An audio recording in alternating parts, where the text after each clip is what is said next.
Bon, je vais bien sûr passer très vite la parole à Christophe Domino, à qui les archives de la Cité ont proposé cette carte blanche,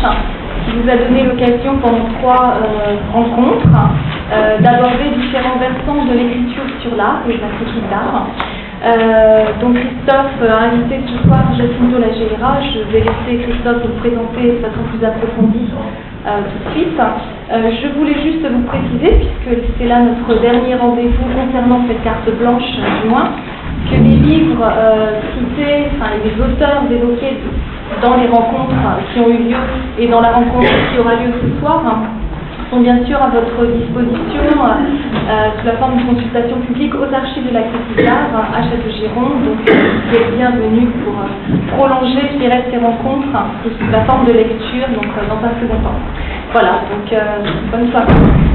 Ils n'y sont pas tous, Sylvie, parce que... Enfin, une partie. Ils n'y sont pas tous, car certains dont il sera même question aujourd'hui ne sont pas encore imprimés. Et là, vraiment, merci de ta présentation. J'avais en effet pour cette 3e séance trouvé que s'imposait d'inviter Jacinto Lageyra parce que par rapport même aux propos de cette série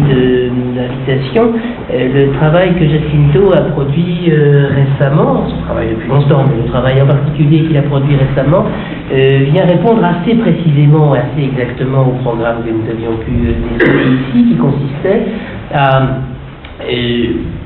essayer de construire, de chercher dans l'histoire des idées de ce siècle, dans l'histoire des idées de la modernité, cette manière dont la critique d'art avait pu se nourrir de traditions théoriques déjà là. Jacinto Lageyra a, il n'y a pas si longtemps, commis une thèse qui précisément prend le parti, à vrai dire assez ambitieux en termes d'angle de vue,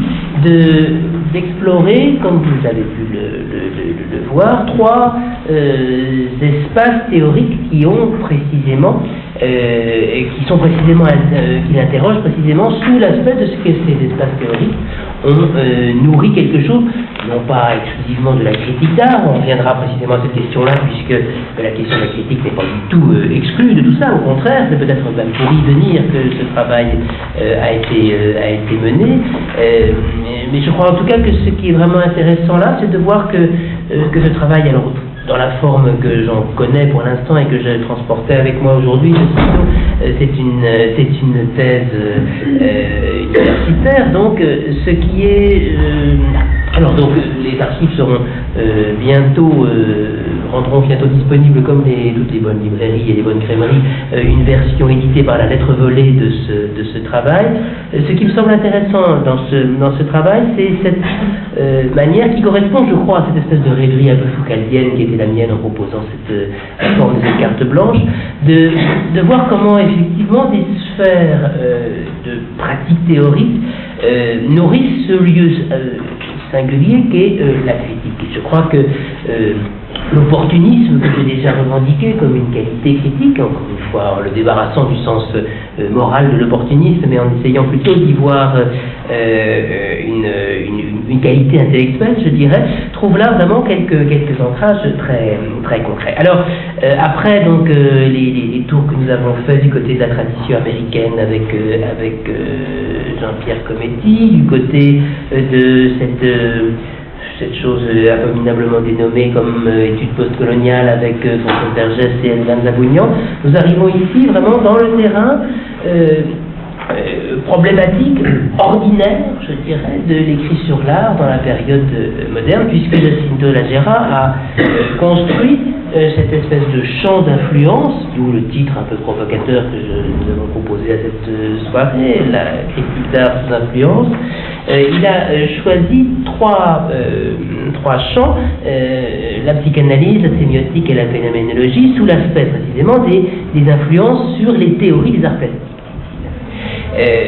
Ces 3 champs, ce qui est intéressant ici, c'est qu'il va les construire pas seulement comme s'il menait 3 sujets parallèles, mais qu'il va proposer, ce parcours-là que nous ferons ensemble plus précisément ce soir, il va proposer de voir comment non seulement ces 3 champs influent donc sur la théorie des arts plastiques, mais aussi comment ces 3 champs constituent une espèce de constellation moderne, une espèce de constellation avec des cohérences, avec des passages, avec des circulations à l'intérieur. Et c'est donc toute cette espèce de construction historique et théorique que nous allons essayer de parcourir. Ce ne serait que cela déjà, l'objet de la soirée, ce serait déjà essayer de mettre des mots, des noms, des références éventuellement, ou des idées en tout cas sur cette espèce de constellation. Il y aurait déjà de quoi faire. De surcroît, donc, au-delà de ces pôles-là, je voudrais d'abord commencer à interroger Jacinto sur la question de pourquoi en quelque sorte engager un territoire semblable, pourquoi convoquer un territoire aussi dense et comment on fait d'une certaine manière, parcourir donc ces trois